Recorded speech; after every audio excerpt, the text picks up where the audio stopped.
Welcome back to the transmission. Ramzan Kareem کی یہ special transmission UNN کے پلیٹ فارم سے علی سرور میرے ساتھ موجود ہیں اور ابھی اسٹوڈیوز میں ہمارے ساتھ موجود ہیں محمد مسکین نقشبندی صاحب بھی, اور اس کے ساتھ ساتھ ہمارے ساتھ ثنا خان نعت خان بھی موجود ہیں. اور ابھی محمد ارسل رضا قادری سے ہم درخواست کرتے ہیں نعت رسول مقبول صلی اللہ علیہ وسلم کے لیے کہ وہ نعت رسول کی سعادت حاصل کریں.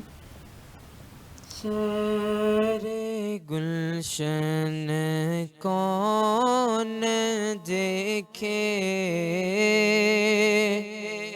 دشت طیبہ چھوڑ کر سوئے جنت کون جائے,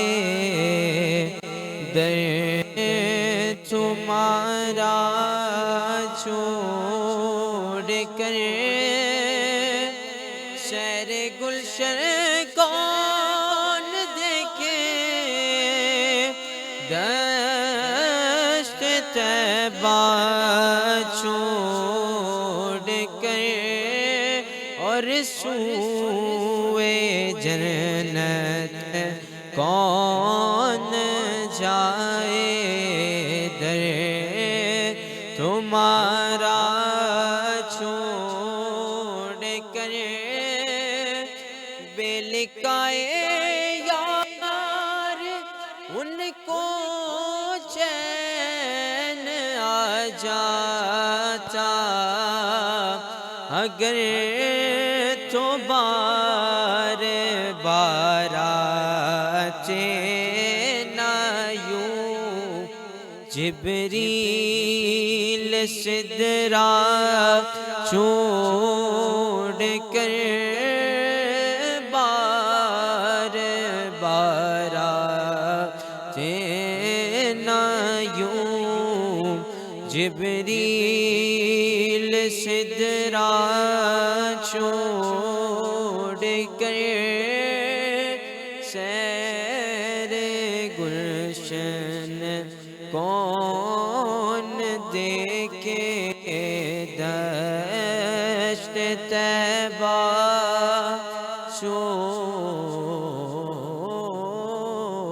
کر. ماشاء اللہ جی, نعت رسول مقبول صلی اللہ علیہ وآلہ وسلم. محمد ارسل رضا قادری ثنا خان ہیں, خوبصورت آواز ان کی, خوبصورت کلام.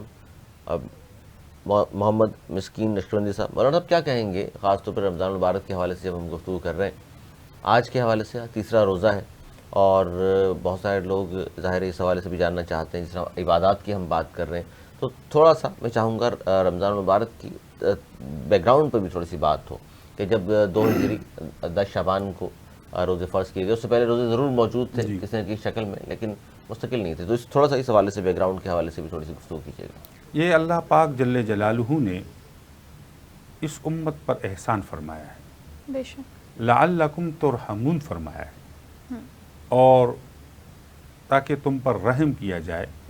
اور یہ مہینہ اتنے عظمت والا مہینہ ہے اور قرآن کی نزول کا مہینہ ہے. اس میں اللہ پاک نے ہمیں شب قدر عنایت فرمایا ہے جو تمام 1000 راتوں کی عبادت سے افضل ہے. پھر فرمایا کہ یہ ہمدردی کا مہینہ ہے, یہ غمخواری کا مہینہ ہے, یہ الفت اور محبت کا مہینہ ہے. اکثر غزوات حضور علیہ الصلوۃ والسلام صحابہ کرام کی جو جہاد ہوئے ہیں وہ اسی مہینے میں ادا کیے گئے ہیں. تو فضائل کے اعتبار سے یہ کوئی نبی علیہ الصلوۃ والسلام کے دور سے نہیں, اس سے پہلے ہی سے اللہ نے یہ طے کر دیا تھا انا انزلناہ فی لیلۃ القدر. تو قرآن تو لوح محفوظ میں تھا اور محفوظ تھا, اور حضور صلی اللہ علیہ وسلم پر اس مہینے میں مکمل نازل کیا گیا.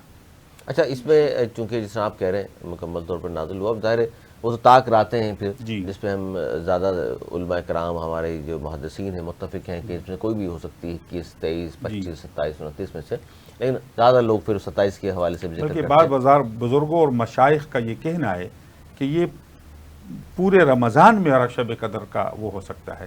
کوئی صرف یعنی انہوں نے اس کو طاق راتوں کے ساتھ مختص نہیں کیا ہے, لیکن چونکہ احادیث رسول اللہ صلی اللہ علیہ وسلم اور واضح نصوص کی بنیاد پر ہم طاق راتوں کا اہتمام کرتے ہیں. لیکن اکثر بزرگ تو یہ کہتے ہیں کہ 10 راتیں آخر کی ان تمام کے تمام راتوں میں اس کا اہتمام کیا جائے، کیونکہ ہمارے ہاں چاند کے دیکھنے اور نہ دیکھنے پر جو تھوڑا سا اختلاف رہتا بالکل ہے، ہے۔ تو کوشش یہ کی جائے کہ ہماری 22 ہو اور کسی اور جگہ 23 ہو، اور ہماری 23 ہو اور کہیں اور 24 ہو، تو تمام یعنی یہ اعتکاف کیا جائے، یہ سعادت حاصل کی جائے، اور آخری عشرے کی 10 راتوں میں اس کا اہتمام کیا جائے۔ تو یہ جو اہتمام کی ہم اسپیسیفکلی بات کر رہے ہیں اس رات کی تلاش میں، جی، تو وہ عبادات خصوصی طور پر کیا ہیں؟ ویسے تو ہم رمضان میں بات کر رہے ہیں کہ تھرو آؤٹ پورا مہینہ ہمیں تلاوت کلام پاک کرنی ہے دیکھیں زیادہ سے قیام زیادہ۔ اللیل تراویح کے علاوہ اللہ اور اس کے رسول صلی اللہ علیہ وسلم نے کسی خاص عبادت پر زور نہیں دیا ہے۔ ٹھیک، یہ امت پر رحم ہے، کرم ہے حضور علیہ الصلوۃ والسلام کے فعل کہ جو چاہے اللہ کا ذکر کرے، بے شک، تلاوت کا اہتمام کرے، نوافل کا اہتمام کرے، کسی کار خیر میں وہ شرکت کرے، کسی درس قرآن میں شامل ہو جائے۔ صحیح۔ تو بہت ساری چیزیں ہیں، کوئی مختص عبادت نہیں ہے۔ ہاں ایک دعا ہے، ام عائشہ رضی اللہ تعالی عنہا نے فرمایا کہ یا رسول اللہ اگر مجھے شب قدر مل جائے، اللہم انک عفو تحب العفو فاعف عنی، یہ اس طرح الفاظ بھی ہے، اللہم انک عفو کریم تحب العفو فاعف عنی، اس طرح کی بھی یعنی ایک ہی دعا ہے لیکن الفاظ اختلاف کے ساتھ۔ تو اس دعا کو مانگنے کا وہ اہتمام کا کہا گیا ہے۔ تو سب سے بہتر الدعاء هو العبادہ، سب سے بہترین عبادت اللہ سے مانگنا ہے، دعا ہے۔ اور ایک حدیث میں آتا ہے جس کا مفہوم ہے الدعاء مخ العبادہ، کہ دعا عبادت کا مغز ہے، اور ایک حدیث میں کہ دعا ہی عبادت ہے۔ تو میں تو اکثر اپنے حضرات سے یہی گزارش کرتا ہوں کہ زیادہ سے زیادہ اس مہینے میں تلاوت اور دعا پر زور دیا جائے، اللہ سے مانگا جائے۔